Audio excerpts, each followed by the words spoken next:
I was originally going to dedicate the entire video to my redraw of Sasha and Tigerstar Into the Woods comic page, but while researching for this video I also found a lot of interesting stuff about the artist. So, stay tuned for that. When I made my last redraw video, some people suggested that I should try redrawing other things from the Warriors franchise. The Tigerstar and Sasha comics are a bit notorious in the fandom for not having the best art. The top Amazon review for the first manga is also calling out the quote-unquote terrible art style of this comic, so I thought redrawing a page of it would be a nice video to make. I am not the first one to redraw pages from this comic. In fact, while searching for pages, I found plenty of redraws that are way better than mine. I don't think anyone has ever redrawn this particular page, which is why I specifically picked this one. Someone also pointed out in my last video that they were thankful that I didn't say I was fixing the art, as some people like to say. That was on purpose. I don't use the term fixing because I think that it implies that the original artwork was broken. And we have to remember that art is not objective. It can't be broken.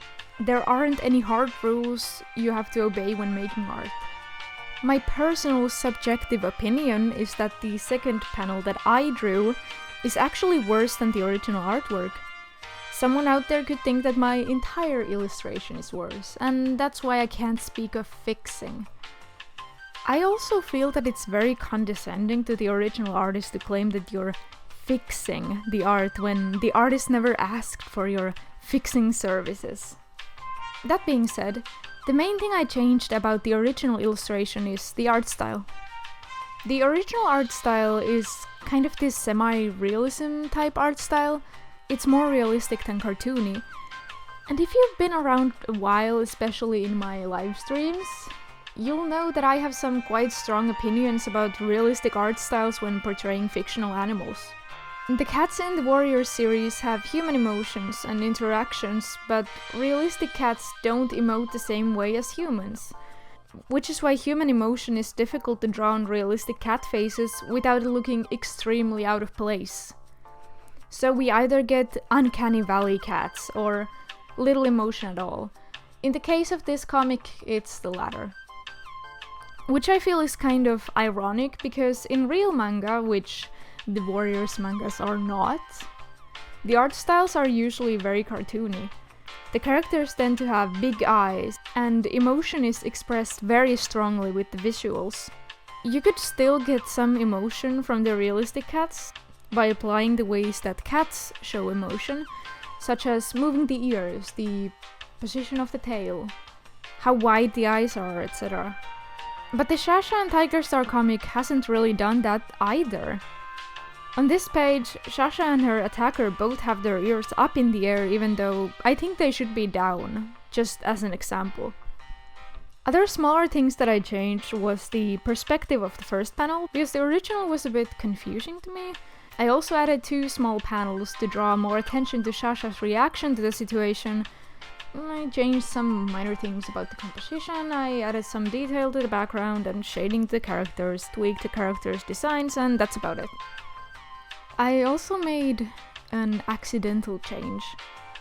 So I was blind for some reason and couldn't perceive Sasha's color correctly.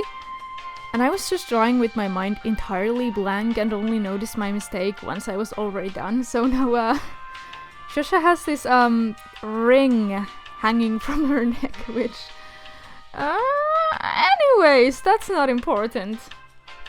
Another change that I made without really even noticing it was that I made the backgrounds much darker than in the original. Now, I was confused about why the original manga is so light. I thought that maybe the manga was supposed to be produced relatively fast, which is why the artist would have not made as many details. Or maybe it was to save on printing costs? This made me think about how much of the somewhat questionable art style can really be blamed on the artist instead of the publishers, and whoever else was in control of this comic. I've seen some people scream on the internet like, why did they not just hire a better artist? But I'm not sure whether the artist can really be fully blamed here. So according to the Amazon page, as well as the manga itself, the comic artist of the Sasha and Tigerstar comics is Don Hudson. I looked up other art by him, and I was a bit shocked to find out that he's actually very experienced in this field. Other comic art that he has made is just much better than anything in the Warriors mangas. He seems to mainly do inking, but the comic art that he's made entirely by himself or penciled is still very high quality compared to Tigerstar and Sasha's art. Now, why could this be? I think that a likely reason is that the publishers wanted to get the manga done very fast, which would lead to the artist having to rush the art. I used 2 hours for this one page, but maybe the comic artist didn't have that privilege. The comics have a lot of very obvious anatomy mistakes, such as incorrect eye placement, and these are the kinds of things that you usually would catch and fix instead of letting them stay on the finished artwork. Another reason could be that the artist isn't very experienced with drawing cats instead of humans. I will say that when you learn to draw, you don't really ever just learn to draw one thing. Even if you mostly draw one thing, you still become a better artist overall from that experience. And especially with some reference use, an experienced artist should be able to transfer their skills to drawing something that they haven't really drawn before. Unless, of course, they're on a strict time limit, which, as I mentioned before, could be possible. Another thing regarding especially the art style is that HarperCollins seems to really like photorealistic cat portraits in their Warriors content, as we could see from the book covers. I don't think it's impossible that the comic artist would be urged to lean towards realism instead of a more cartoonish art style, which could explain the weird semi-realism in the comic. Although granted, this particular artist does mainly make realistic art from what I've seen. Now this is all just speculation. Who knows what happens behind the scenes?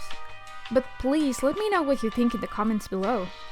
Tell me what you think about my redraw. I think it's pretty obvious that I never really make comics.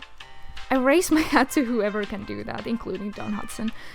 Tell me whatever you think my theories about the production of this comic make sense to you, and please tell me if there's something else you'd like for me to try redrawing. Remember to be respectful to the original artist as well.